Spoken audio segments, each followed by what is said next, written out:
bagaimana kepahlawanan dari Nabi SAW dan para sahabatnya, terutama dalam perang yang sangat besar sekali yang menentukan tegak dan tidaknya agama yang kita yakini hari ini.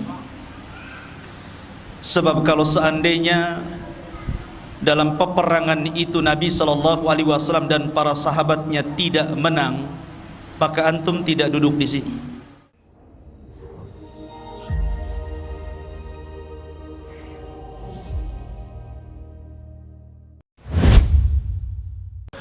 Alhamdulillah, alhamdulillahilladzi hadana wa kafana wa ja'alana minal muslimin.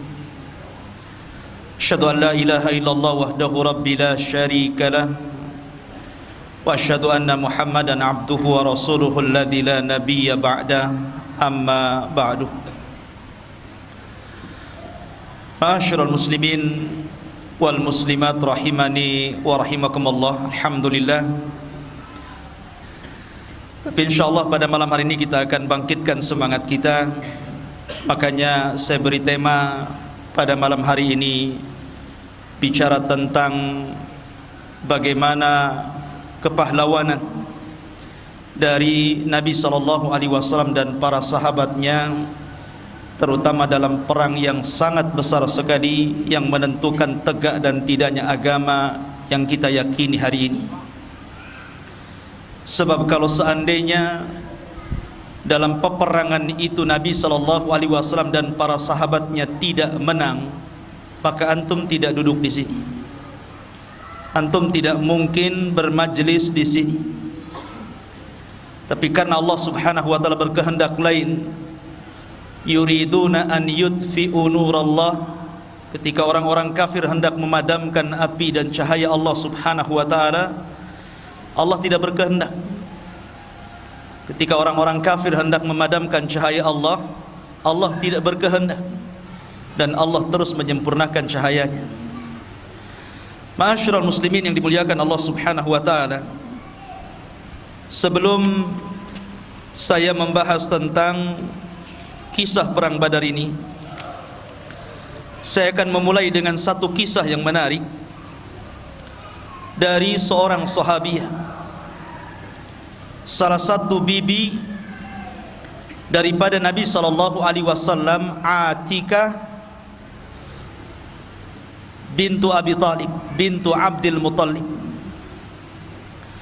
Ma'asyiral muslimin yang dimuliakan Allah Subhanahu wa taala,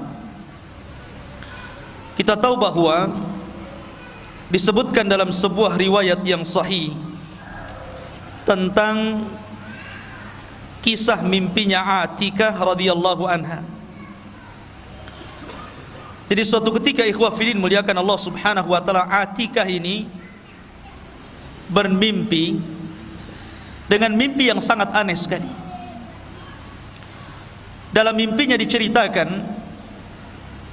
tiba-tiba datang seorang laki-laki menunggang unta dengan badan yang kecapean, keletihan dan compang-camping. Tiba-tiba dia berteriak di atas bukit, memanggil-manggil seluruh orang-orang Quraisy. Laki-laki ini mengatakan, infiru ya ahlal ghudur ila masari'ikum fi thalath. Apa katanya?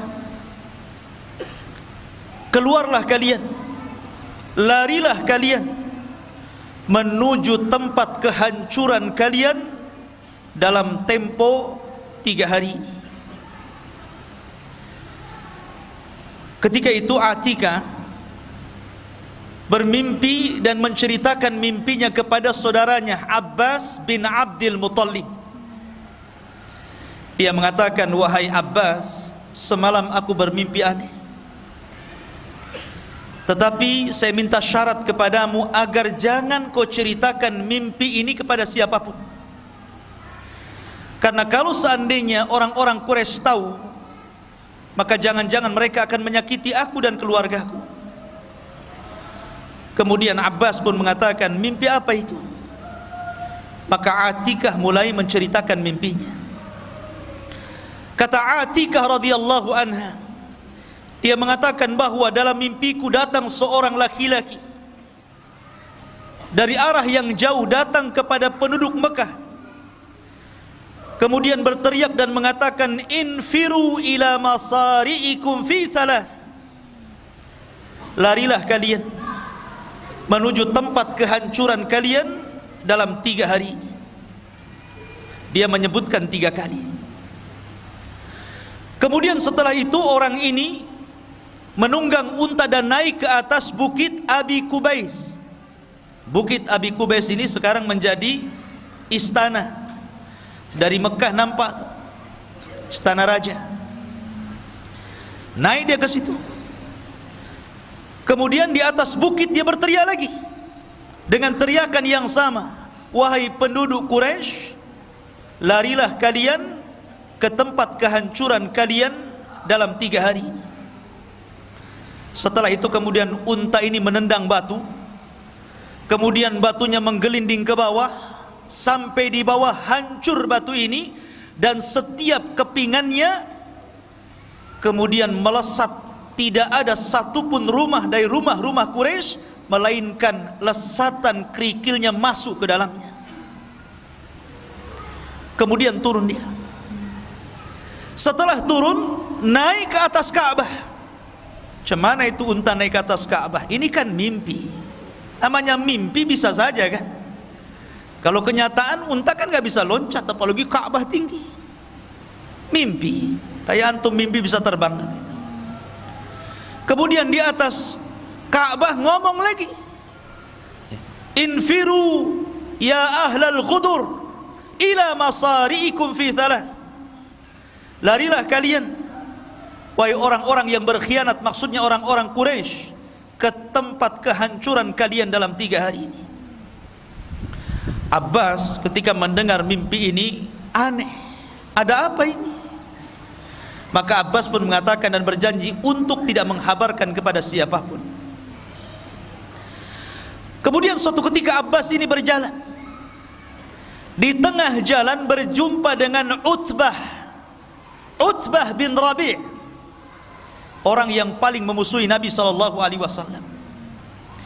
Kemudian dia mengatakan, ya Utbah, kemari kamu. Ada apa wahai Abbas? Kemari. Aku mendengarkan dari saudariku Atika sebuah mimpi, tapi syaratnya jangan kau ceritakan ya. Ini khusus kamu dan saya saja. Kemudian Utbah ini penasaran, ada apa ini kok rahasia sekali. Kemudian diceritakan mimpi ini oleh Abbas, bagaimana Atika bermimpi ini. Abbas pun pergi. Kemudian Utbah pulang ke rumahnya. Di rumahnya berjumpa dengan anaknya Walid ibn Utbah ibn Rabi'ah. Dia mengatakan, ya Walid, sini. Tadi saya berjumpa dengan Abbas, dia menceritakan mimpi saudarinya, tapi jangan ceritakan kepada siapa-siapa ya. Tuh lihat ya. Akhirnya diceritakan mimpinya itu. Setelah diceritakan, Walid ini keluar. Rupanya berjumpa dengan kawannya yang sedang duduk di Ka'bah. Diceritakan sama, jangan ceritakan kepada siapa-siapa. Akhirnya menyebar. Dari kalimat jangan diceritakan kepada siapa-siapa, justru menyebar. Ini pelajaran ikhwan. Antum kalau punya rahasia, jangan ceritakan kepada orang. Jangan ya. Karena tidak semua orang bisa menyimpan rahasia loh. Orang itu susah untuk menjaga amanah dengar, itu susah. Makanya karena orang itu susah menjaga amanah dengar, maka jangan ceritakan dan diperdengarkan rahasia kita kepada orang lain. Karena itu sudah terbukti di masyarakat, jangan ceritakan ya. Iya katanya kan. Tahu-tahu begitu semua estafet. Semua tahu akhirnya. Tentu karena kisah ini mengancam keamanan Quraisy, Abu Jahal, Fir'aunnya umat ini, dia mendengar Dia marah kepada siapa? Abbas. Maka kemudian ketika Abbas sedang bertawaf, karena di zaman jahiliyah juga ada haji, ada umroh, tetapi haji dan umrohnya tentu berbeda dengan haji yang kita laksanakan secara tata cara syariatnya. Mereka menyembah berhala, mereka bersiul-siul, bertepuk tangan, bernyanyi-nyanyi. Makanya kalau antum sedang haji, sedang umroh, jangan nyanyi. Lah ikhwah fillah muliakan Allah Subhanahu wa taala. Maka kemudian Abu Jahal marah dan mengatakan, "Wahai Abbas, tidak cukupkah dari kabilahmu ada seorang laki-laki yang mengaku nabi?" Maksudnya Rasul sallallahu alaihi wasallam. Sekarang muncul lagi dari kabilahmu seorang wanita yang ngaku nabi. Maksudnya siapa? Atikah. Abbas pura-pura tidak tahu. Dia mengatakan saya tidak tahu. Tapi Abu Jahal cerdas dan mengatakan, bagaimana engkau tidak tahu? Semua telah mengetahui kabar itu. Akhirnya kemudian Abu Jahal mengancam Abbas bin Abdul Muttalib ini. Kalau seandainya mimpi itu tidak terjadi dalam 3 hari, artinya bahwa penduduk Quraisy ini tidak ada apa-apa, maka saya akan tulis, dan tulisan itu ku gantung di depan Ka'bah, di mana tidak ada manusia yang paling dusta kecuali dirimu, dan semua orang Arab akan membenci kamu. Maka ancaman Abu Jahal ini menyebar di seluruh orang-orang Quraisy. Pulanglah Abbas. Ketika dia pulang, dia didemo oleh kabilahnya dan mengatakan, kenapa ya Abbas? Kau cerita tentang apa? Semua mencela kita di sini. Maka Abbas pun terdiam. Hari pertama tidak terjadi apa-apa. Hari kedua tidak terjadi apa-apa. Hari ketiga, tiba-tiba datang utusan dari Abi Sufyan, namanya Dhamdham, memberitahu kepada penduduk Quraisy bahwa harta dagangan kafilah mereka yang dititipkan kepada Abi Sufyan yang datang dari Syam menuju Mekah dan melewati jalur Madinah akan diserang dan dirampas oleh Muhammad dan pasukannya. Dari sini ikhwah fiddin bermula cerita perang Badar. Ma'asyiral muslimin yang dimuliakan Allah Subhanahu wa taala, perang Badar ini disebut juga dalam Al-Quran sebagai Yaumul Furqan, hari yang membedakan antara hak dan yang batil. Ada juga yang mengatakan bahwa Badar itu disebut Yaumal Taqal Jam'an, itu dalam Quran, Yaumal Furqan dan Yauma Iltaqal Jam'an. Iltaqa itu artinya berjumpa, Jam'an itu 2 pasukan besar. Dan disebut Badar, ada yang mengatakan karena Badar itu diambil dari nama orang, Badar Al-Kinani. Ada juga yang mengatakan Badar itu sebuah sumur yang terletak di gurun pasir yang disebut dengan tempat peperangannya, akhirnya dinisbatkan kepada sumur Badar itu. Maka perangnya disebut perang Badar. Ada juga yang mengatakan karena daerah Badar itu dia seperti sumur melingkar, makanya kemudian disebut Badar, dan perangnya disebut perang Badar. Perang Badar ini ikhwan terjadi pada tanggal 17 bulan Ramadan. Subhanallah, bulan yang penuh berkah, ikhwan. Bulan yang dibukakan pintu-pintu sorga, bulan yang ditutup seluruh pintu neraka, dan bulan yang setan-setan diikat di situ. Bulan yang penuh berkah. Dan dalam sejarah ada beberapa peperangan yang terjadi di bulan Ramadan. Yang pertama perang Badar, kemudian Fathu Mekah, termasuk juga perang Qadisiyah, pembebasan Baitul Maqdis di zaman Umar ibn Khattab, kemudian perang Tatar, dan semua peperangan yang terjadi di bulan Ramadan Allah menangkan. Ma'asyiral muslimin, perang Badar ini berbeda dengan perang-perang yang lainnya. Kenapa? Karena perang Badar ini sebenarnya tidak ada tujuan perang sama sekali. Nabi tidak ada tujuan perang. Makanya Nabi tidak mencela orang-orang yang tidak ikut dalam peperangan. Nabi itu ketika keluar ke Badar hanya menganjurkan orang-orang yang hadir saja untuk berangkat. Adapun orang yang bekerja di ladang-ladang mereka atau sedang safar, mereka tidak diwajibkan untuk ikut dalam peperangan, karena memang tujuannya bukan perang.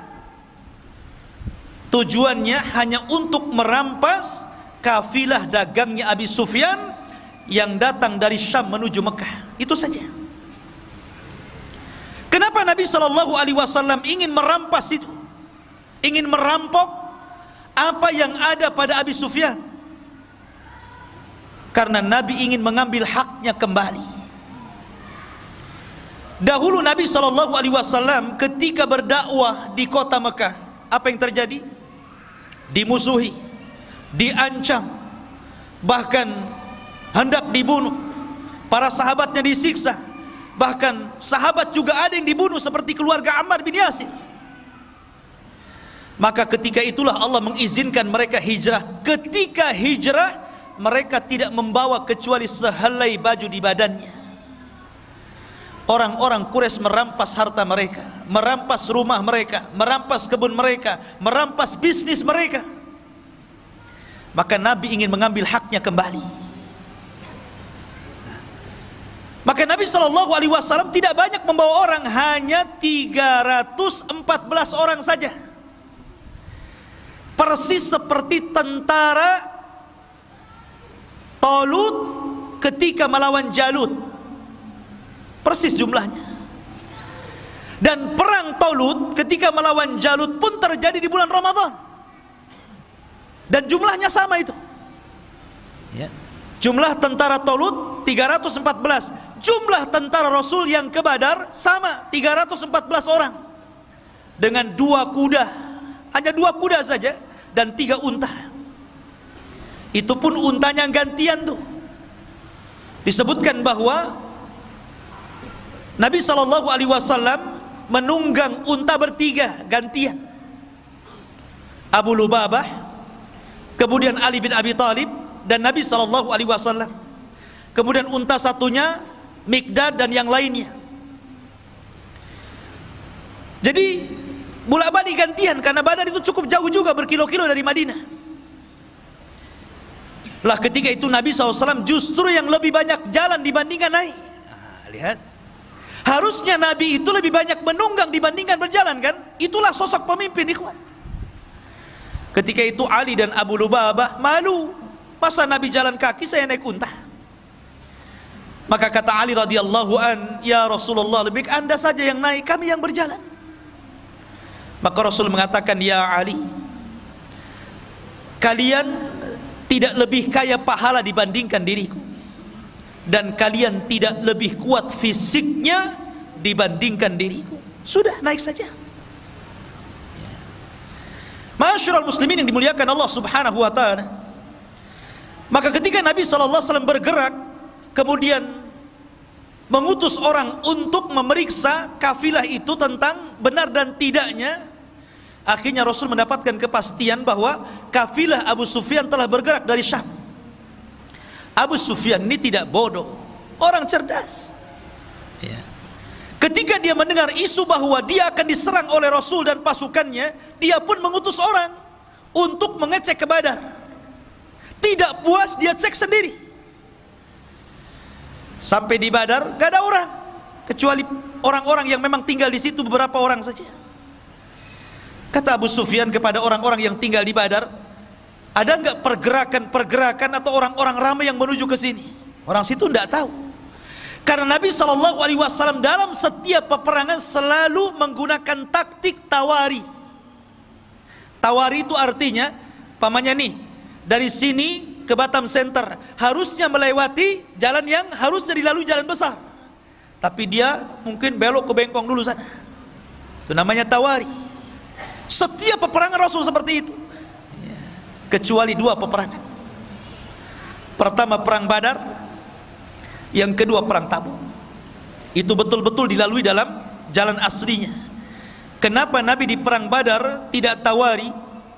Karena Allah sudah menjanjikan kemenangan. Allah sudah turunkan ayat menjanjikan kemenangan dan akan mengutus para malaikat untuk menolong Rasul. Makanya Rasul gagah berani berjalan. La masyarul muslimin. Jadi Abu Sufyan ini mencari-cari, rupanya tidak ada pergerakan di situ. Tapi Abu Sufyan kemudian mendengar berita ada 2 orang yang lewat di sini. Rupanya Abu Sufyan mencari bekas-bekasnya itu. Ketemulah kurma yang jatuh dan dia tahu itu kurma Madinah. Kata Abu Sufyan, benar. Ini Rasul ini sudah membawa pasukan. Ini kurma Madinah. Di sini tidak ada kurma.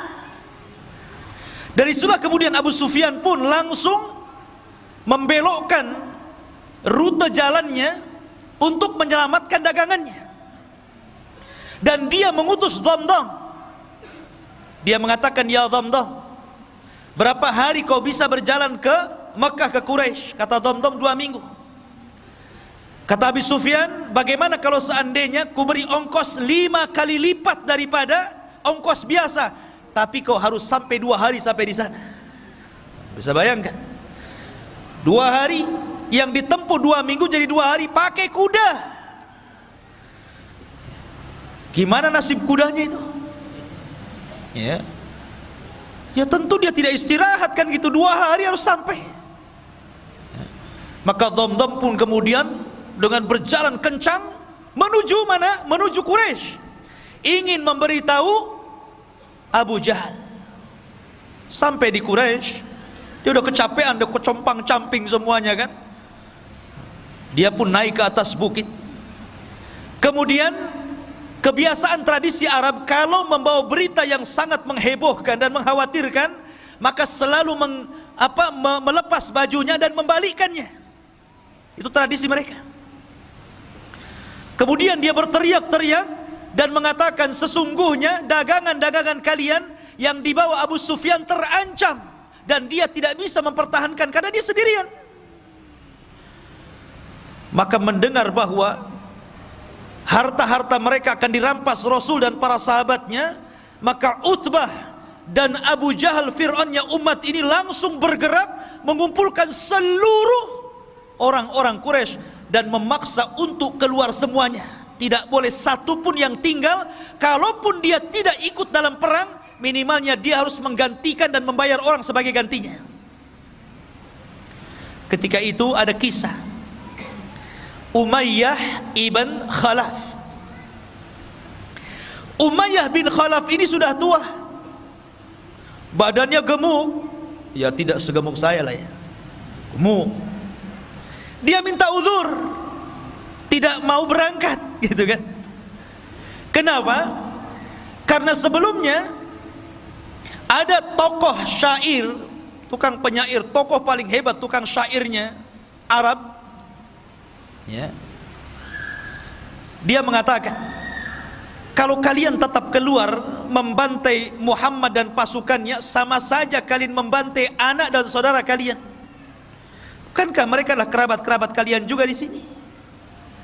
Lebih baik sudah tinggal di sini. Tapi Abu Jahal mengatakan tidak. Kita akan berangkat, kita akan bunuh Muhammad dan pasukannya. Setelah itu kita akan bernyanyi, kita akan minum khamar, dan kita akan rayakan kemenangannya. Dan tidak ada yang bisa untuk menakut-nakuti Arab setelah ini. Ketika itu Umayyah bin Khalaf, dia minta uzur. Nampaknya saya tidak bisa berangkat nih. Abu Jahal cerdas, ini Umayyah ini pimpinan nih. Kalau dia tidak ikut, kabilahnya bisa tidak ikut. Akhirnya kemudian dia bawa kayu gaharu. Antum tahu gaharu? Yang dibakar itu, di Jabal Uhud ada tuh ya, kayu gaharu ya. Kayu gaharu itu zaman itu digunakan untuk pewangian perempuan. Jadi kalau perempuan mau kawin, biasanya diletakkan kayu, dibakar, kemudian bajunya itu dikebas-kebaskan biar wangi. Kayu gaharu itu artinya itu untuk perempuan. Abu Jahal membawa kayu gaharu, diletakkan di depan Umayyah bin Khalaf. Kata Umayyah, ngapain kamu bawa gaharu ke sini? Ya, karena engkau perempuan, katanya. Kalau engkau laki-laki, engkau akan ikut perang. Oh, lihat cerdas. Ya. Akhirnya kemudian bangkit keberaniannya. Kenapa Umayyah itu takut berperang? Karena dia pernah mendengar ramalan dari siapa? Dari kawannya Sa'd bin Mu'adz. Sa'd bin Mu'adz ini pemimpin Ansar, dan dia berkawan dengan Umayyah di masa jahiliyah, dan di masa Islam pun tetap baik. Jadi ketika Sa'd ibn Mu'adz ini umrah, ingin tawaf gitu kan di Ka'bah, dan dia sudah masuk Islam, Umayyah bin Khalaf ini siap menjamin keamanannya. Karena dia tahu siapa ini pembesar orang-orang Ansar, orang-orang Madinah, orang-orang Yathrib. Tapi kemudian ketika ketemu dengan Abu Jahal, tidak suka Abu Jahal, kemudian mengancam untuk membunuhnya. Tapi Sa'ad Ibnu Mu'adz ini mengancam balik Abu Jahal, kalau engkau ingin membunuhku wahai Abu Jahal, ingat seluruh orang-orang yang berniaga dari Mekah ke Syam, rutenya lewat jalur rute jalanku. Akan kusuruh anak buahmu membantai kamu dan orang-orang yang berdagang ke Syam. Ketika itulah, karena Umayyah tidak membelanya, dia mengatakan, ingat wahai Umayyah, aku pernah mendengar Nabi SAW mengatakan bahwa engkau akan dibunuh. Engkau akan dibunuh. Disitulah dia terkenang dengan ramalan Sa'd bin Mu'adz, makanya dia nggak mau berangkat. Karena dia tahu bahwa tidak mungkin Sa'd ini bicara sembarangan. Tapi cerdas lagi Abu Jahal, biar dia mau perang dibuat kayak gitu kan. Kamu ini perempuan, bukan laki-laki. Kau laki-laki berangkat jihad. Akhirnya bangkit, diajak juga anaknya. Semuanya keluar kecuali kabilah Bani Adi dan Abu Lahab. Abu Lahab tidak keluar, dan dia menggantikan orang dan membayarnya untuk keluar. Kan itu syaratnya, kalau tidak ikut perang harus ganti orang dan bayar. Keluar semuanya ikhwan, jumlahnya 1000 lebih. Berangkat mereka. Lah Nabi SAW ikhwafidin muliakan Allah subhanahu wa ta'ala, di sisi lain maka Nabi SAW kemudian mendengar ada pasukan besar yang digerakkan oleh para pembesar Quraisy, sementara Rasul ini nggak ada persiapan, bukan mau perang kok. Mereka hanya untuk menghadang kafilah Abu Sufyan, sehingga peralatan perang juga ala kadarnya, persiapan juga ala kadarnya, tidak punya pengalaman perang. Makanya Nabi SAW bermusyawarah ketika itu, karena ini urusannya orang-orang muhajirin, bukan orang-orang Ansar. Ini kan urusannya orang muhajirin, orang Ansor nggak terlibat di sini. Nabi itu kan ingin mengambil hak orang-orang muhajirin, orang Ansor nggak ada urusan di sini. Tapi orang Ansor itu solidaritasnya luar biasa, ukhuwahnya luar biasa.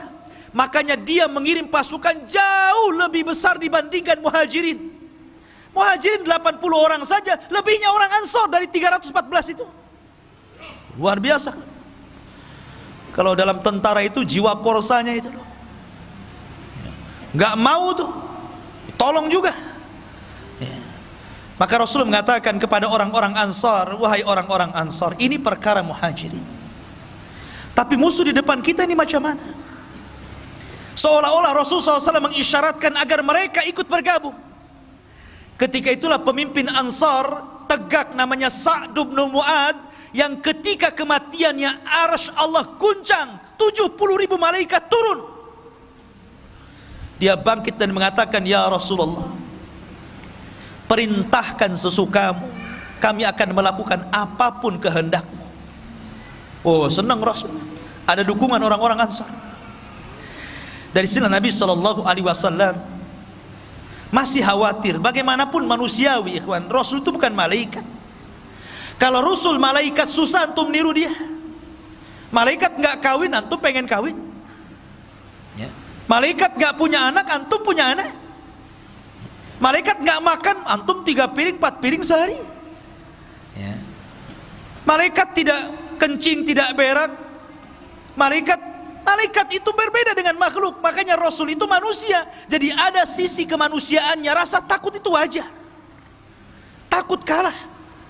Karena melihat bahwa pasukan orang Quraisy itu besar dan pasukan dia sedikit. Ya. Maka Nabi SAW berdoa tengah malam. Kemudian dia menagih, seolah-olah menagih janji Allah Subhanahu wa ta'ala. Allahumma wa'daka alladhi wa'adtani ya Rabb. Mana janjimu yang kau janjikan kepada aku? Terus Nabi SAW seperti anak kecil meminta kepada orang tuanya. Mulai hifid doa, mengeluh, merengek kepada Allah Subhanahu wa ta'ala akan janji yang Allah janjikan kepadanya. Sampai saking khusyuknya Rasul berdoa dan menangis, ridanya terbang, diambil Abu Bakar dan mengatakan, yakfika ya Rasulullah, cukup Rasul, cukup sudah. Maka Rasul mengatakan, Allahumma intahlik hadhil isabah falan tu'bad abada. Ya Rabb, kalau kau hancurkan kelompok yang sedikit ini, maka engkau tidak akan ada yang menyembah lagi di permukaan bumi. Dari sini menunjukkan bahwa perang Badar itu penentu antara hak dan yang batil, penentu berjalannya agama atau tidak. Makanya saya katakan di awal, kalaulah Allah tidak memenangkan dalam perang Badar, antum tidak mungkin ada di sini. Dan tidak mungkin antum beragama Islam. Mungkin antum sudah para penyembah berhala seperti orang-orang Quraisy. Ya kan? Ma'asyiral muslimin yang dimuliakan Allah Subhanahu wa taala, dari situlah kemudian Nabi sallallahu alaihi wasallam diwahyukan dan dijanjikan dengan apa? Dengan 1000 malaikat akan diturunkan. Kemudian Allah Subhanahu wa taala janjikan lagi, in tattaqu wa tasbiru, kalau engkau bertakwa dan terus bersabar, yumdidkum bisalasati alafin minal malaikah, ku tambah lagi 3000, 4000 jadinya. Kemudian di hari peperangan Allah kirim 5000 pasukan malaikat dipimpin Jibril dan sahabat dipimpin Rasul. Coba kalau peperangan ini para sahabat dipimpin Nabi sementara malaikat dipimpin Jibril, siapa yang bisa mengalahkan perang ini? Ini malaikat ikut campur masalahnya. Lain dengan perang Uhud. Sebenarnya perang Uhud itu malaikat akan membantu, cuman karena ada kesalahan dari kalangan para sahabat menentang perintah Rasul, jadi terjadi kekalahan. Tapi perang Badar ini semua taat kepada Rasul. Lah makanya ikhwah fillah muliakan Allah Subhanahu wa taala, ketika pada hari yang ditentukan inilah, maka Nabi SAW ketika itu memilih tokoh-tokoh untuk menjadi pemimpin perang. Di antaranya Raisul Am, ya tentu Nabi SAW, pemimpin umumnya. Kemudian di sana ada pemimpin di bawah beliau namanya Mus'ab ibn Umair al-Badri al-Qurashi. Kemudian dari kalangan muhajirin dibentuk lagi kelompok-kelompok kecil dan dipimpin Ali bin Abi Thalib. Dan dari kalangan Ansar dipimpin oleh pemimpinnya sendiri Sa'd bin Mu'adz. Dan dibuat bersop-sop. Rasul membuat taktik perang yang tidak dikenal orang-orang Arab. Siapa yang mengajarkan? Allah yang mengajarkan. Ya.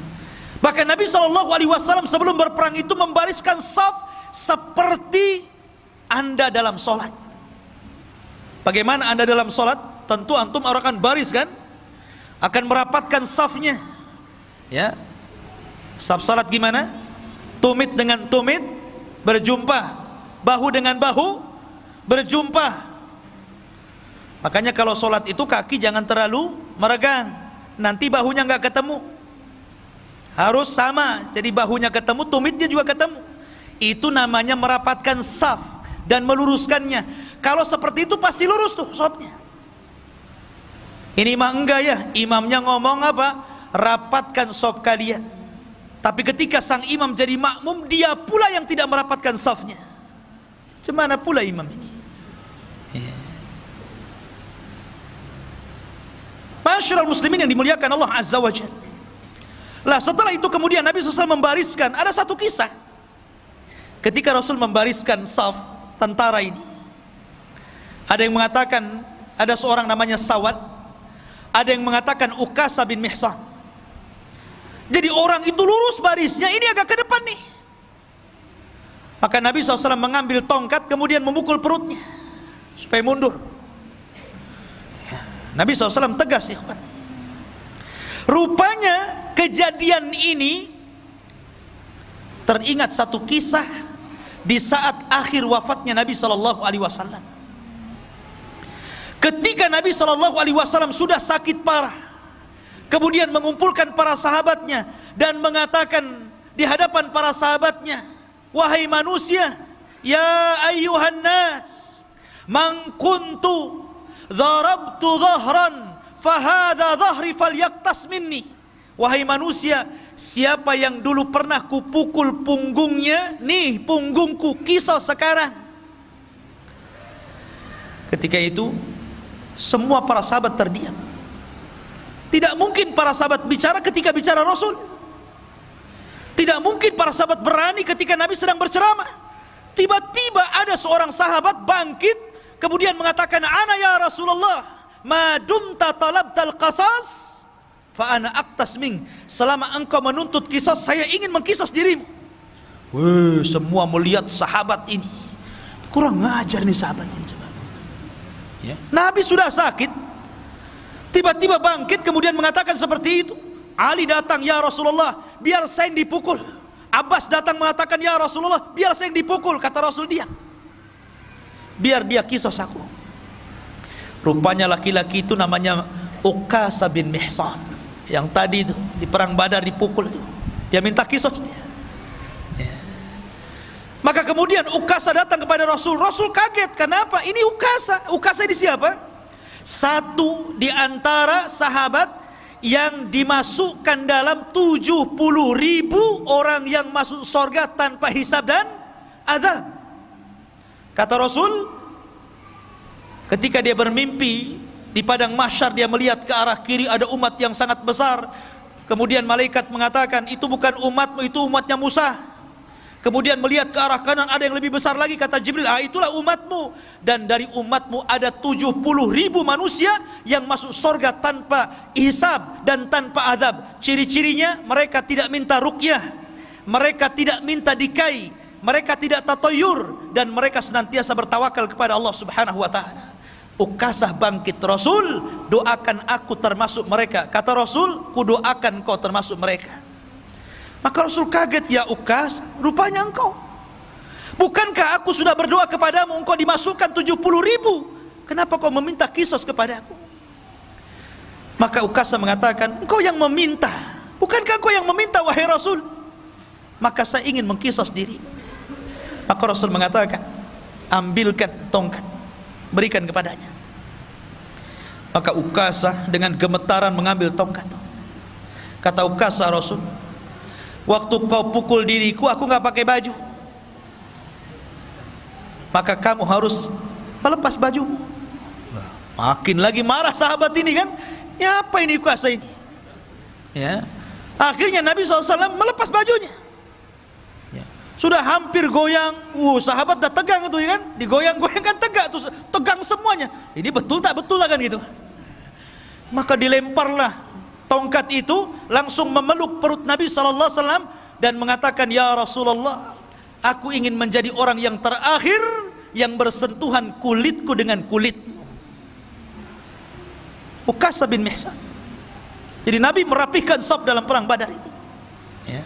Ma'asyiral muslimin yang dimuliakan Allah Subhanahu wa ta'ala. Maka dalam tradisi jahiliyah, dalam tradisi perang orang-orang dulu, sebelum berperang ada istilah mubarazah namanya. Mubarazah itu lawan tanding. Nih jagoanku, mana jagoanmu. Begitulah perang dulu. Ya. Lah ketika itu orang-orang Quraisy mengeluarkan jagoan-jagoan mereka dan menantang jagoan-jagoan Nabi SAW. Maka ketika itu dikeluarkanlah Utbah bin Rabi'ah, orang yang paling benci kepada Rasul. Kemudian saudaranya Syaibah bin Rabi'ah. Kemudian anaknya Utbah juga, Al-Walid ibn Utbah bin Rabi'ah. Ini orang sangar-sangar nih, orang-orang garang-garang dari Quraisy. Mereka orang-orang yang paling jahat. Kemudian Nabi SAW mengeluarkan 3 orang Ansar, tapi ditolaknya dan mengatakan, kami tidak ada urusan dengan orang Ansar. Kami ingin keluarkan jagoan kalian dari Muhajirin. Maka Nabi SAW ketika itu memilih 3 orang. Hamzah, Asadullah, singa Allah, Sayyidus Syuhada, pemimpinnya para syuhada di sorga, dikeluarkan untuk melawan Syaibah bin Rabi'ah. Kemudian Rasul memerintahkan Ali bin Abi Thalib untuk melawan Al-Walid ibn Utbah bin Rabi'ah. Kemudian Rasul mengeluarkan Ubaidah ibnul Harith dan melawan Utbah bin Rabi'ah. Maka terjadilah pergulatan hebat. Hamzah, Asadullah, sekali tebas saja matilah Syaibah. Kemudian melihat Ali kewalahan melawan Utbah, dibantunya ditebas lagi, meninggal Utbah. Kemudian Al-Walid ibn Utbah juga meninggal di tangan Ali. Cuman Ubaidah ibn al-Haris ketika dia bergulat dengan Utbah ini memang agak sengit, saling bacok-bacokan ya, kayak orang carok gitu ya. Sehingga lukanya ini menjadikan dia tidak tahan lama hidup. Kemudian dia meninggal dan Rasul mengatakan, asyhadu annaka syahid ya Ubaidah, saya bersaksi engkau telah menjadi syahid. Maka ketika jagoan-jagoan mereka kalah dan meninggal, marah Abu Jahal. Dari setelah kemudian Abu Jahal menggerakkan pasukannya. Mereka tidak paham bagaimana Allah sudah mengajarkan taktik perang. Bahkan mereka tidak tahu bahwa di belakang pasukan Rasul ada 5.000 malaikat dipimpin oleh Jibril menggunakan kuda putih dan dilihat oleh orang-orang kafir dan tidak dilihat orang-orang yang beriman. Jadi yang melihat hanya orang kafir saja. Orang yang beriman tidak tahu. Bahasanya antum baru nyabut golok, kepala orang sudah melayang gitu. Enak nggak kalau perang kayak gitu tuh? Antum baru ngambil pedang gitu kan, kepalanya sudah melayang. Makanya Allah mengatakan, wa ma ramaita id ramaita walakinnallaha rama. Ketika engkau melempar, wa ma ramaita, tidaklah engkau melempar. Ketika engkau melempar, ketahuilah bahwa Allah sesungguhnya yang melempar dia. Karena ketika itu kuda yang ditunggangi Jibril ini menebarkan debu, dan debu itulah masuk ke mata-mata orang-orang kafir Quraisy ini, sehingga mereka kesulitan untuk memandang. Dan itulah para sahabat mudah untuk melumpuhkan, sehingga 70 orang kafir meninggal dan 70 menjadi tahanan. Selebihnya mereka lari tunggang langgang kembali ke Mekah. Dan subhanallah, Allah hinakan Abu Jahal oleh 2 anak kecil, namanya Mu'adz dan Mu'awwidh, keduanya putra Afra. Ini anak kecil ini ikut perang. Si Mu'adz dan Mu'awwidh ini, dia kan orang Madinah, nggak tahu Abu Jahal mukanya kayak apa, dia nggak tahu. Ketika peperangan dia cari Abdurrahman bin Auf dan mengatakan, ya Abdurrahman, yang mana sih Abu Jahal itu? Si Fir'aunnya umat ini yang mana ya? Kata Abdurrahman, no, itu tuh orang itu. Langsung 2 anak kecil ini, 2 anak remaja ini mencabut pedangnya, dikeroyok sama 2 anak remaja ini, mati Abu Jahal. Bayangkan deh. Ya. Dan keduanya mengklaim membunuhnya dan Rasul membenarkannya. Masyarul muslimin yang dimuliakan Allah Azza wa Jalla. Adapun yang lainnya kena tahanan. Dan seluruh orang-orang yang pernah didoakan Rasul kehancuran mereka terbukti di perang Badar. Ketika Nabi SAW di awal-awal dakwahnya, ikhwan, Nabi SAW diejek oleh Abu Jahal dan mengatakan, siapa yang berani meletakkan salah jazur, kotoran unta yang masih berdarah itu, di pundak Muhammad yang sedang sujud di Ka'bah, ku beri dia hadiah. Berdirilah siapa? Uqbah bin Abi Mu'aid. Ini orang yang paling jahat. Dulunya pengagung Rasul, tapi karena perkawanan yang salah akhirnya jadi balik, jadi jahat. Ingat, kawan itu yang baik, ikhwan. Uqbah bin Abi Mu'aid ini dulu penggemar Rasul, walaupun Rasul itu seorang nabi dan agamanya berbeda, tapi karena dia seorang penyair, dia suka kalau Rasul itu melantunkan Quran. Ya. Makanya suatu ketika karena bangganya mengidolakan, ya samalah seperti antum orang Islam mengidolakan para pemain bola. Para pemain bola itu sebagian mereka kafir, bahkan kebanyakan kafir, tapi antum idolakan kan? Pasang gambarnya, kalau dia bertamu ke rumah antum, kemudian selfie, viral tuh. Ya kan? Lah begitulah idolanya Uqbah bin Abi Mu'aid ini kepada Rasul. Jadi suatu ketika dia meminta kepada Rasul untuk bertamu, maunya ngasih makan, ngasih jamuan, tapi Rasul tidak mau makan. Alasannya apa? Karena kamu kafir, kalau kamu Islam saya mau makan. Jadi akhirnya pura-pura dia bersyahadat, yang penting idolanya mau makan. Syahadatnya ini tersebar, maka Umayyah bin Khalaf, kawan dekatnya ini marah. Kau dengar, kau sudah bersyahadat ya, kau ikut agama Muhammad ya? Oh enggak, saya hanya ingin menjamu dia saja, saya pura-pura saja. Enggak, kamu sudah masuk Islam, bukan kawan saya. Akhirnya dia mengatakan, enggak, saya ingin berkawan dengan kamu, saya siap melepaskan itu semuanya. Akhirnya dilepaskan lagi syahadatnya. Kemudian dia mengikuti Umayyah dan berjanji untuk menghinakan Rasul. Disinilah kesempatannya. Jadi ketika Abu Jahal ini menawarkan untuk menyakiti Rasul, Uqbah bangkit dia, biar saya saja. Dia ingin membuktikan perkawanannya, bahwa dia masih satu geng dengan Umayyah. Dia mencari kotoran unta. Hati-hati antum kalau cari kawan, ya. Maka dia cari, Allah takdirkan ketemu pula tuh. Ketika Rasul sedang sujud, diletakkan itu kotoran unta, ya kemana-mana. Rasul sujud tidak berhenti. Fatimah datang yang masih kecil, menangis melihat bapaknya dihinakan, kemudian dibersihkan, kemudian mengatakan, ya abi, wahai bapakku, ud'u ala haula, doakan kehancuran kepada mereka. Maka Rasul pun mulai mendoakan kehancuran satu persatu, dan semua orang yang didoakan Rasul ketika itu terbukti di perang Badar. Semua orang yang tertawa mengejek Rasul ketika Uqbah bin Abi Mu'aid menghina Rasul, semuanya terbunuh di perang Badar. Ma'asyiral muslimin yang dimuliakan Allah Subhanahu wa taala. Lah ketika itu Nabi sallallahu alaihi wasallam dan para sahabatnya berhasil mengalahkan dan memukul mundur orang-orang kafir Quraisy. Ma'asyiral muslimin yang dimuliakan Allah Subhanahu wa taala. Ada satu kisah yang menarik. Kita tahu bahwa salah satu paman Rasul namanya Abbas. Abbas ini sebenarnya ada yang mengatakan dia sudah masuk Islam, cuman disembunyikan keislamannya, tapi masih tinggal di Mekah karena dia melihat keluarganya ada di situ. Ada yang mengatakan dia tidak masuk Islam, tetapi walaupun demikian dia menganggap Rasul adalah kerabatnya, keluarganya, tidak mungkin dia memerangi. Tapi karena dipaksa oleh orang-orang Quraisy, akhirnya berangkat juga dia. Nabi SAW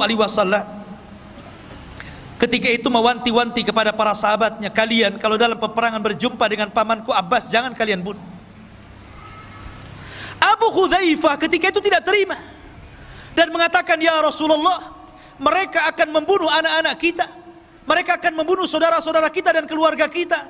Kenapa kita tidak boleh membunuh Abbas? Maka Umar bin Khattab radhiyallahu anhu marah, karena Abu Hudzaifah ini tidak mendengar apa yang diperintahkan Rasul. Apa kata Umar? Ya Rasulullah, da'ni adrib unuqa fa innahu munafik. Rasul, sebelum perang ku tebas saja lehernya Abu Hudzaifah, dia munafik dia. Ya. Maunya Umar itu kalau Rasul yang perintahkan sami'na wa ata'na. Itulah para sahabat. Begitulah para sahabat. Ya. Makanya ketika itu para sahabat Rasul ketika hendak bergerak ke perang Badar, mereka mengatakan, ya Rasulullah, jangan samakan kami dengan Bani Israel yang mengatakan kepada Musa, idhab anta wa rabbuka faqatila, berangkat engkau dengan Tuhanmu berperang berdua saja, jangan ikutkan kami. Kami tidak seperti itu. Kalau engkau mengatakan berperang, maka kami siap berperang. Itulah para sahabat. Maka ketika itu Dari 70 tawanan kan 70 mati. Dan dari kalangan orang-orang kaum muslimin tidak banyak. Kurang dari 10 orang saja yang meninggal dunia, yang syahid. Tapi dari kalangan orang-orang Quraisy 70 meninggal dan 70 menjadi tawanan. Lah tawanan ini salah satunya yang ditawan siapa? Abbas. Ini kena tawan nih. Ketika itu orang Ansor mengaku dan mengatakan, ya Rasulullah, aku yang menawannya. Kata Abbas, diam kau bodoh. Bukan kamu yang menawan. Yang menawanku adalah seorang laki-laki yang berpenampilan aneh, pakai kuda putih, kemudian pakaiannya putih. Maka Rasul mengatakan, ya Abbas, itulah malaikat. Yang menawanmu adalah malaikat. Lah ma'asyiral muslimin yang dimuliakan Allah Azza wa Jalla, akhirnya kemudian Abbas ini dirantai, sebagai tawanan dirantai. Tidak boleh lepas lagi. Nanti kabur dia kalau nggak dirantai. Ya, yang dijeruji saja bisa manjat, apalagi di rantai saja kan. Abbas ini karena kesakitan, karena namanya dirantai gitu kan, kesakitan. Jadi tengah malam dia, namanya orang kesakitan pasti akan yasruh. Ya, pasti akan mengeluarkan suara sakit, aduh gitu kan. Lah Rasul ini mendengar suara aduhnya Abbas bin Abdul Muttalib, namanya pamannya sendiri dan sudah dianggap keluarga paling dekat, paman yang dicintainya. Dia tidak tahan dengan suara yang keluar dari lisan Abbas yang kesakitan itu, sehingga dia tidak tidur sama sekali.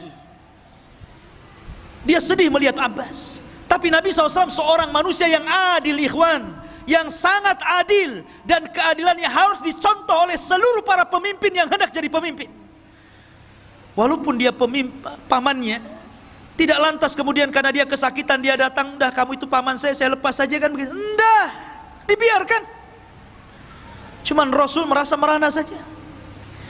Di pagi harinya itulah dia mengumpulkan para sahabat Rasul. Kemudian dia berceramah, demi Allah, semalam aku mendengar suara Abbas kesakitan, dan aku tidak tenang dan aku tidak tidur sampai hari ini. Maka melihat kesedihan Nabi SAW, sahabat mengatakan, ya Rasulullah, kalau memang engkau berkehendak untuk kami memaafkannya, kami akan maafkan dia. Kalau engkau berkehendak, engkau ingin melepaskan dia, kami lepaskan. Tuh lihat para sahabat, bagaimana memahami perasaan Nabi SAW. Tetapi Nabi SAW sekali lagi adalah manusia yang adil, tidak mungkin dia lepaskan tawanan.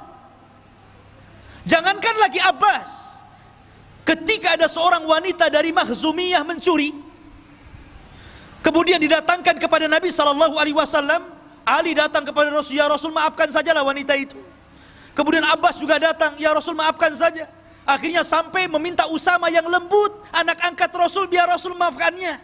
Tapi Rasul mengatakan, ayyuhan nas, aimullah, lau kana Fatimatu bintu Muhammadin saraqat laqata'tu yadah. Wahai manusia, demi Allah, kalaulah putriku Fatimah bintu Muhammad mencuri, aku yang akan potong tangannya. Lihat bagaimana keadilan Rasul. Makanya kemudian mengatakan kepada Usama, ya Usama, jangan kau uji diriku ya. Sesungguhnya hancurnya umat terdahulu apabila orang-orang mulia mencuri, maka ditinggalkan hukum hudud. Tapi apabila orang-orang lemah yang mencuri, maka mereka menegakkan hukum hudud. Rupanya sabda Rasul ini menjadi kenyataan hari ini. Kalau para pejabat yang mencuri, para koruptor-koruptor itu enak ya, penjaranya jaga enak. Enak nggak tuh penjaranya itu? Enak gitu kan. Ya. Tapi coba kalau yang nyuri itu orang-orang rendah gitu, nyuri nasi bungkus dikejar, dibakar sama ban. Ma'asyiral muslimin yang dimuliakan Allah Subhanahu wa taala. Intinya bahwa Nabi SAW membiarkan Abbas, kata Rasul, tidak, biarkan dia terikat. Dan jangan lepaskan siapapun kecuali dia bayar tebusan. Walaupun Abbas, dia harus bayar tebusan. Itulah keadilan, harus ditegakkan, tetap harus ditegakkan, tidak bisa. Ya. Ma'asyiral muslimin yang dimuliakan Allah Subhanahu wa taala. Adapun Al-Haris ini saudara Abu Jahal, dia lari. Padahal Al-Haris ini orang yang paling berani di kota Mekah, orang yang paling kuat dia. Tapi dia melihat peperangan yang rasanya tidak mungkin menang. Lari dia, ketakutan. Maka dikejar oleh Hasan ibn Thabit, seorang penyair Rasul, kondang penyair Rasul. Ya, penyair karena di zaman itu media dengan syair. Belum ada YouTube, belum ada Instagram, belum ada WA, nggak ada. Pakai syair. Dikejar sama Hasan, kemudian Al-Haris pun dibunuh di tengah jalan. Ya. Adapun Umayyah bin Khalaf lain lagi ceritanya. Umayyah bin Khalaf ini kawannya Abdurrahman bin Auf, baik dalam semasa jahiliyah ataupun ketika Abdurrahman bin Auf sudah masuk Islam, itu masih berkawan tuh, masih rekan bisnis.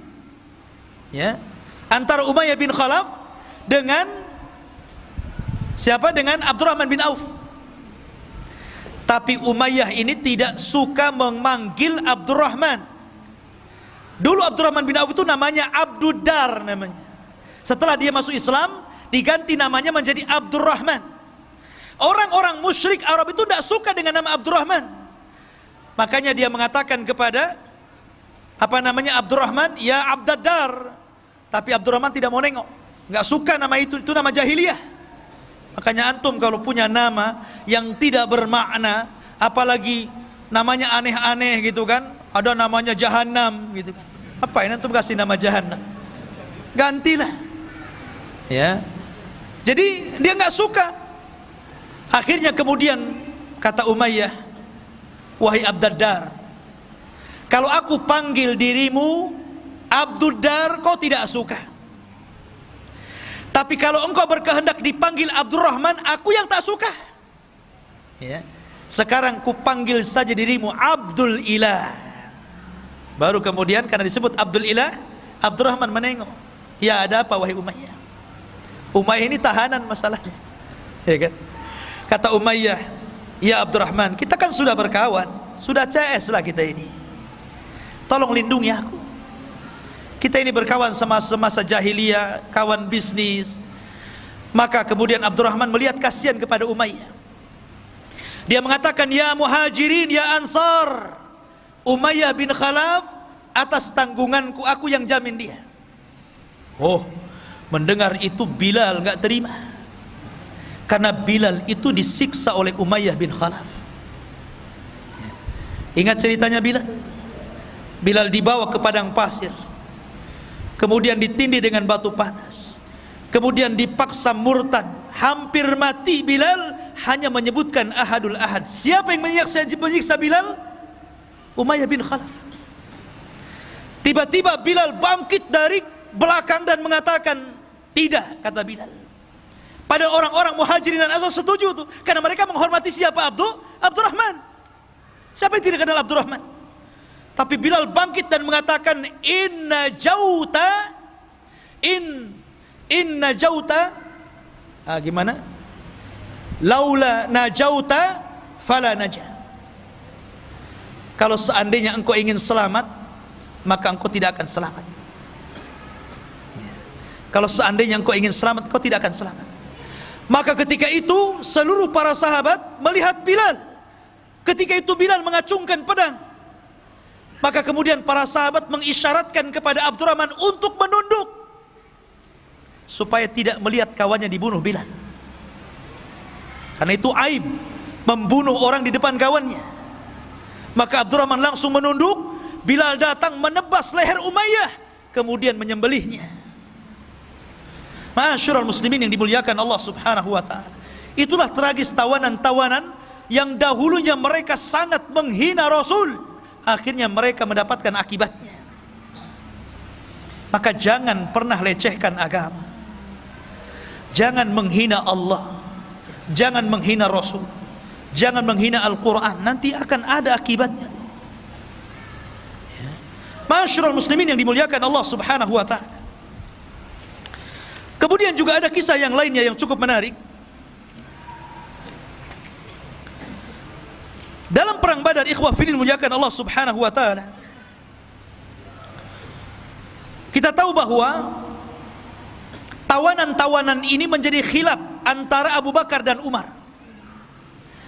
Kata Abu Bakar, ya Rasulullah, mereka itu kerabat kita, masih saudara kita. Bagaimana kalau seandainya yang mampu bayar kita lepaskan, yang nggak mampu maafkan saja? Kata Umar, tidak, mereka musuh Allah dan Rasulnya, mereka harus dibunuh. Lihat, Nabi ini cenderung kepada pendapatnya Abu Bakar, karena Rasul itu rahim. Makanya Rasul dan Abu Bakar itu selalu klop, maksudnya perasaannya itu halus. Lain dengan Umar, ya orang itu kan begitu ya, ada yang lembut, ada yang kasar. Ya memang Nabi Adam juga diciptakan dari benda tanah-tanah yang halus, yang keras. Makanya ada yang halus, ada yang keras kepala, kan begitu ya. Lah akhirnya Allah subhanahu wa ta'ala membenarkan ro'yunya siapa? Umar.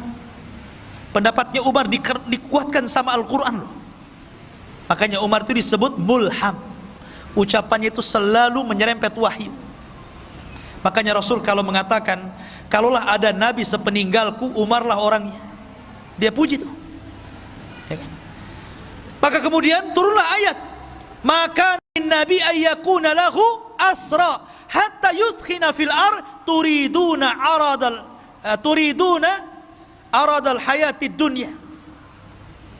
Tidak boleh bagi seorang nabi itu punya tawanan hanya karena ingin merendah kepada kehidupan dunia. Dibenarkan itu ucapan Umar.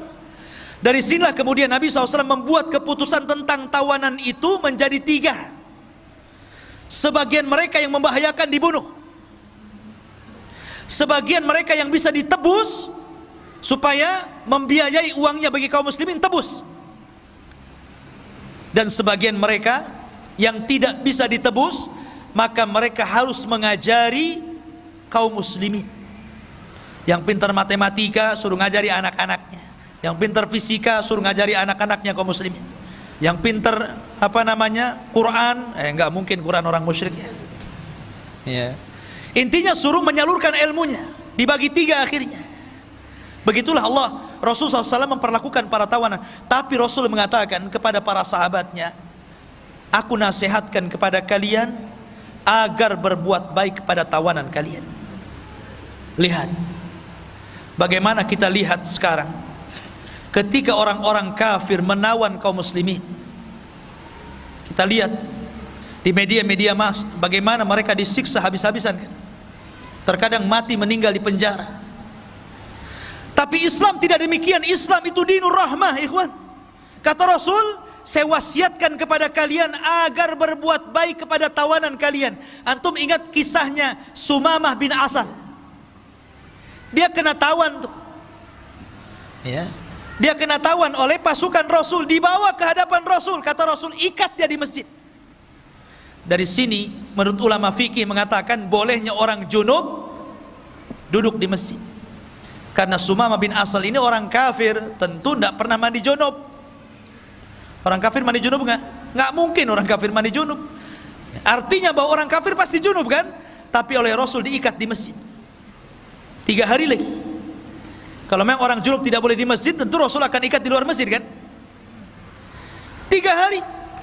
Setiap hari Rasul menawarkan Islam, dan Rasul memperlakukan Sumamah dengan baik, para sahabatnya juga dengan baik, bicaranya lembut. Dari situlah Sumamah melihat bagaimana akhlak Rasul dan para sahabat.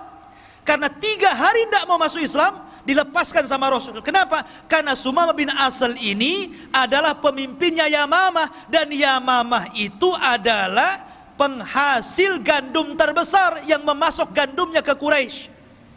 Ini kalau dibunuh bahaya ya, makanya dilepas. Sepanjang jalan Sumamah ini mikir, kok beda agamanya dengan agama yang saya anut, lebih indah, lebih somea, lebih sopan, baik.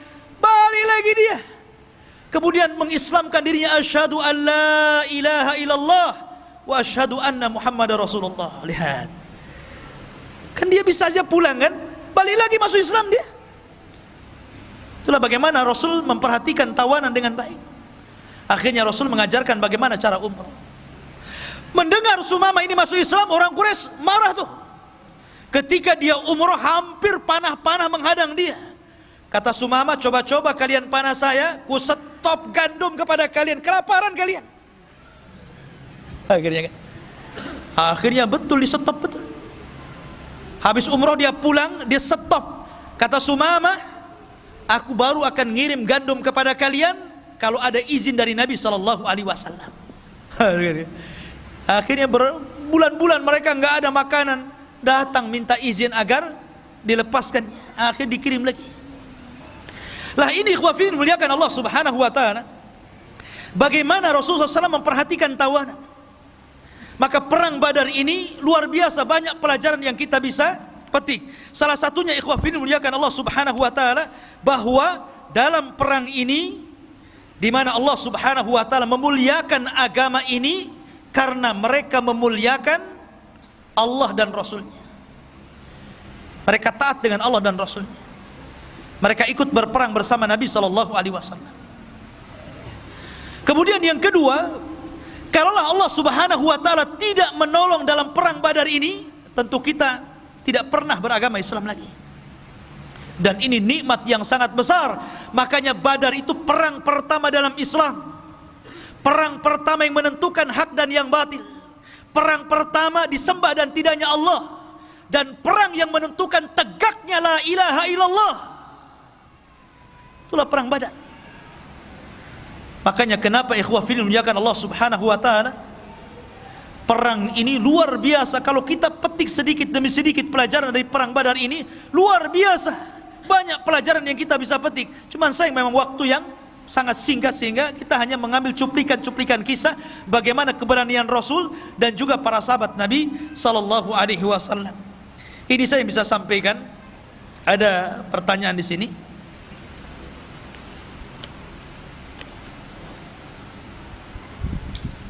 Assalamualaikum Ustaz, barakallahu fiik wa iyyak.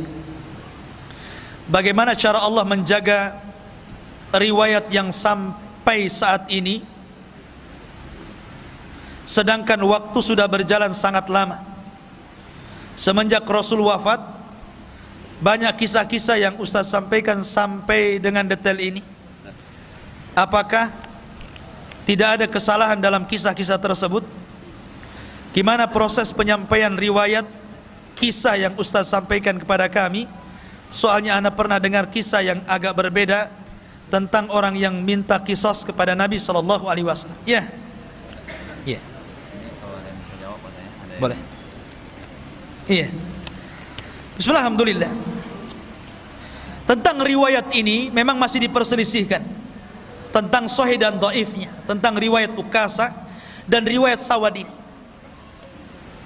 Akan tetapi saya di sini sedang mengkisahkan sebuah kisah. Makanya kalau antum melihat tentang kitabnya Ibnu Katsir Bidayah wan Nihayah, itu dicantumkan ada yang riwayat yang sahih, ada juga riwayat yang tidak sahih. Terkadang kalau cerita para nabi dan rasul, terkadang kisah-kisah Israiliyat itu pun dimasukkan oleh beliau di situ. Karena kita sedang merunut sebuah sejarah.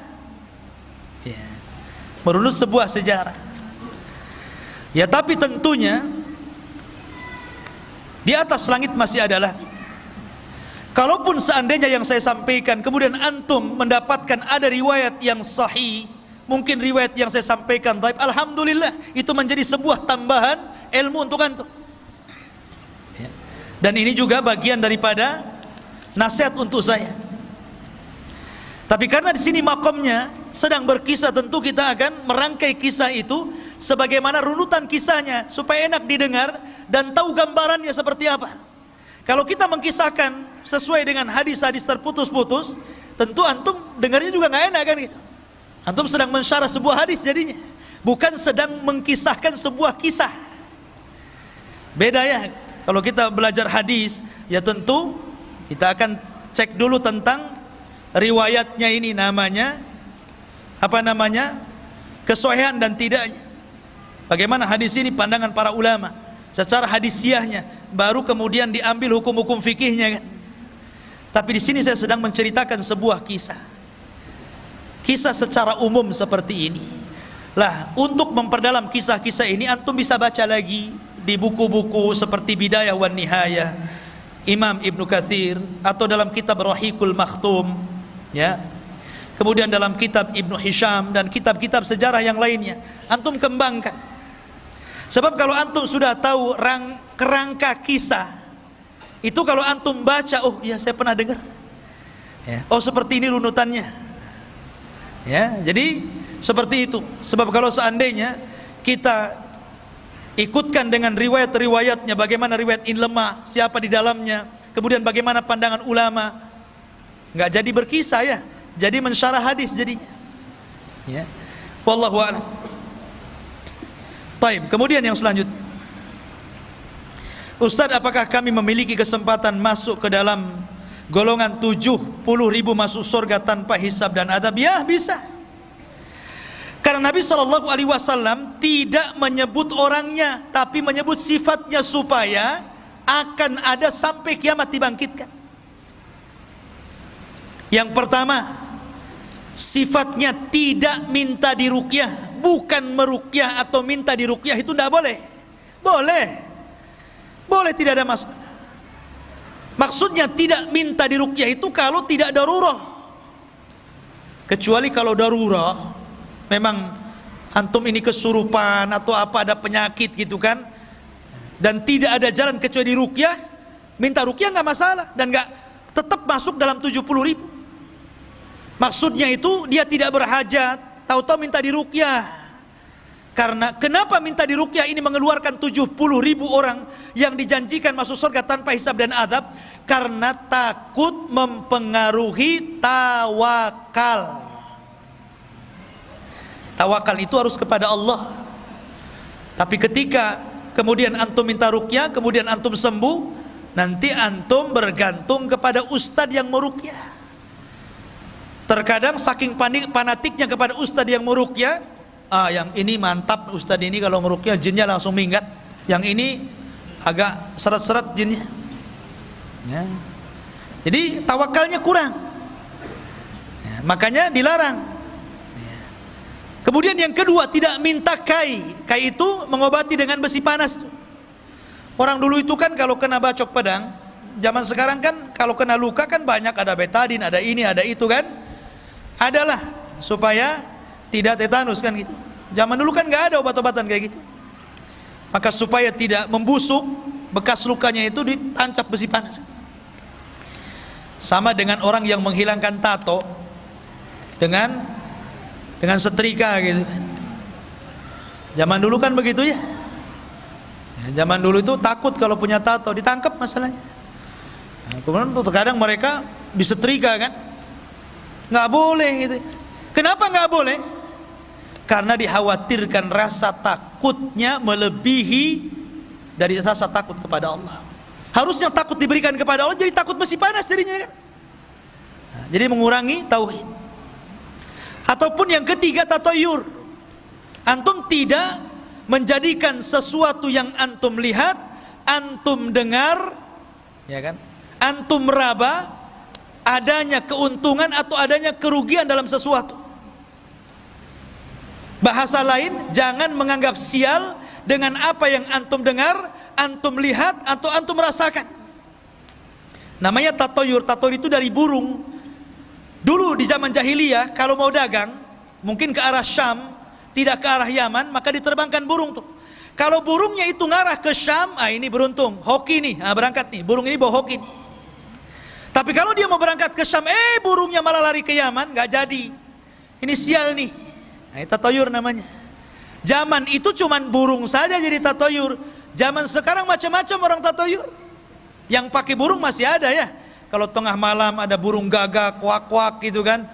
Wah, ada orang mati katanya. Ya kan? Kalau dulu zaman saya masih kecil gitu, ada kupu-kupu besar, kupu-kupu sirama-rama gitu kan. Wah, ada menteri masuk rumah nih. Ya. Kemudian kalau ada suara-suara, tangan nih gatal nih sebelah kanan, wah mau dapat duit katanya. Padahal banyak utang. Ya. Ini tatoyur namanya. Kadang-kadang angka pula disalah-salahkan. Itu tatoyur, itu nggak boleh. Ya. Kemudian yang terakhir, tawakal. Dan tawakal itu tauhid yang paling tinggi. Tawakal itu menyandarkan kepada Allah. Jadi Kalau antum punya 4 sifat, masuk di sini. Dari 70.000 manusia yang masuk surga tanpa hisab dan adab. Kemudian pertanyaan yang ketiga, Assalamualaikum warahmatullahi wabarakatuh. Mengapa tawaran perang Badar tidak dijanjikan budak oleh Rasul? Bukankah tawanan perang diperbolehkan menjadi budak? Mohon penjelasan. Mereka budak tawanan itu. Yang ditebus nggak jadi budak lah, kan begitu, ditebus. Makanya kata Rasul, seorang anak tidak akan mampu untuk menebus kebaikan orang tua. Walaupun antum bikinkan rumah orang tua itu umpamanya, ya, anggaplah bangunan yang tinggi, flat gitu kan, bangunan yang sangat tinggi. Anggaplah 100 tingkat, saking tingginya sampai mereng begitu kan. Kemudian antum kasih apalagi tanah yang luas, mobil yang mewah, kemudian rumah yang indah. Kemudian antum kasihkan sama orang tua, cukup? Tidak. Tidak bisa. Tidak mungkin antum bisa membalas kebaikan orang tua kecuali satu, kata Rasul. Kecuali kalau orang tua antum menjadi tawanan perang, kemudian jadi budak, antum datang dan menebus, memerdekakan orang tua antum, baru sebanding kebaikannya, ya. Kalau yang ditebus, bebas dia. Tapi kalau yang tidak ditebus, tidak bebas, dia jadi budak. Makanya suruh ngajari, ya. Mereka tetap jadi budak. Dan sebab perbudakan dalam Islam itu karena kekafiran. Jadi kalau seandainya perang nih, muslim sama kafir, perang syar'i, betul-betul perang, jihad, kemudian orang Islam menawan orang kafir, setelah ditawan masuk Islam, tetap budak dia. Beda kalau sebelum ditawan dia masuk Islam, dia tidak budak, karena dia masuk Islam sebelum ketangkap. Tapi kalau ketangkap kemudian masuk Islam, tetap budak. Makanya Bilal, dia masuk Islam kan, tapi tetap budak. Setelah dimerdekakan Abu Bakar baru tidak budak. Karena sebab perbudakan dalam Islam itu karena kekafiran dia, ya. Itu yang antum harus pahami. Jadi mereka budak. Wallahu a'lam. Baik. Ini ada amanah. Siapa yang bisa menjawab dapat kitab.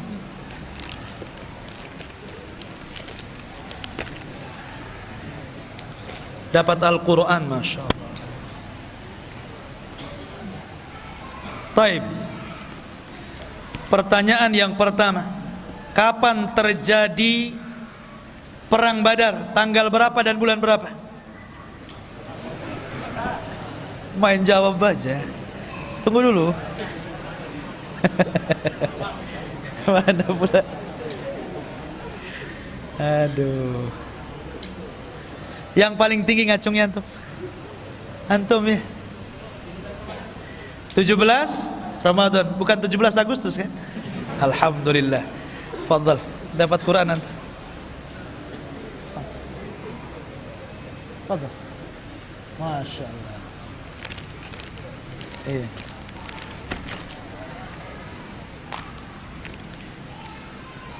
Berapa jumlah?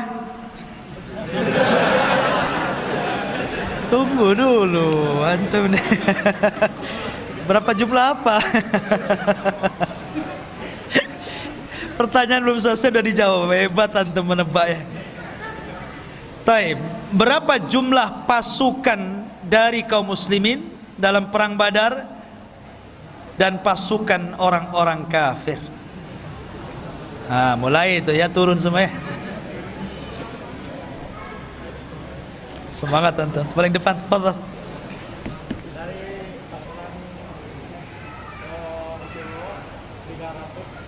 Ahsan.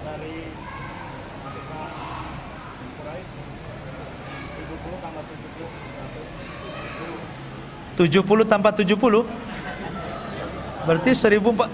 Lah, kok jadi sedikit tentara kafir? Jumlah pasukan secara keseluruhan. Saya nggak bisa dipotong mushaf ini ya. Jadi nggak bisa dikasih. Iya. Yang aja. 300 1000 Alhamdulillah, jazakallahu khairan.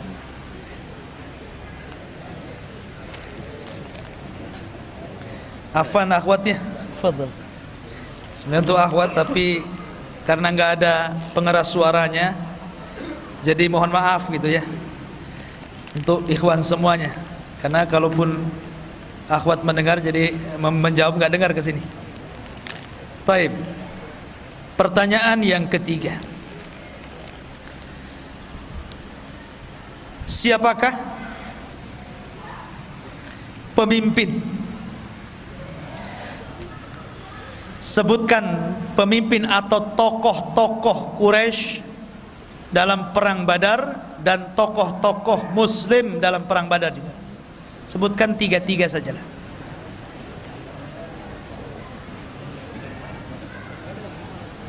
Tar, depan sudah. Ujung. Yang belakang, fadhal, berdiri.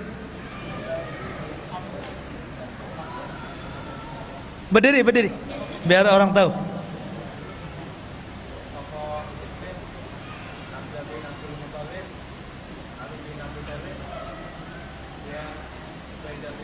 Ahsan. Tokoh kafir?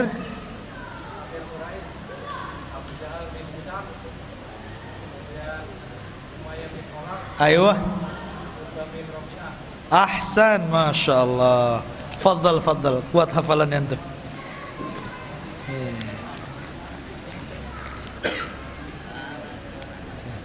Masya Allah ya.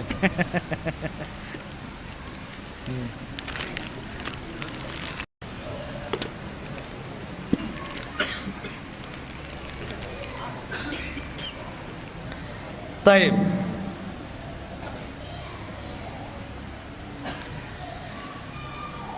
Pertanyaan yang selanjutnya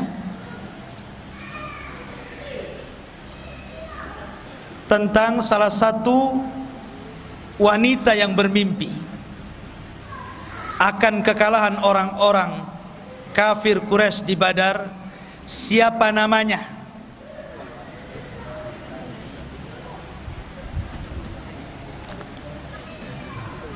Sebelah sana belum namanya. Ujung.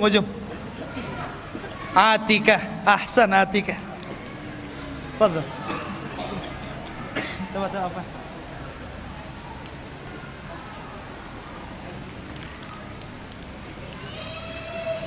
Yang itu. Masya Allah, zaklar. Taib, yang terakhir.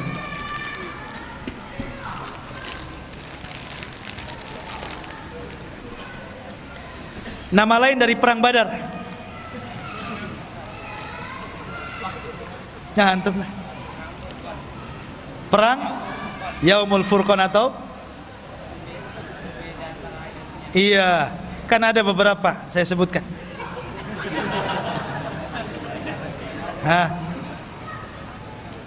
Sampingnya. Yaumul Taqal Jam'an, kemudian Yaumul Furqan. Ahsan. Yaumul Furqan, Yaumul Taqal Jam'an dan perang Badar. Fadhal.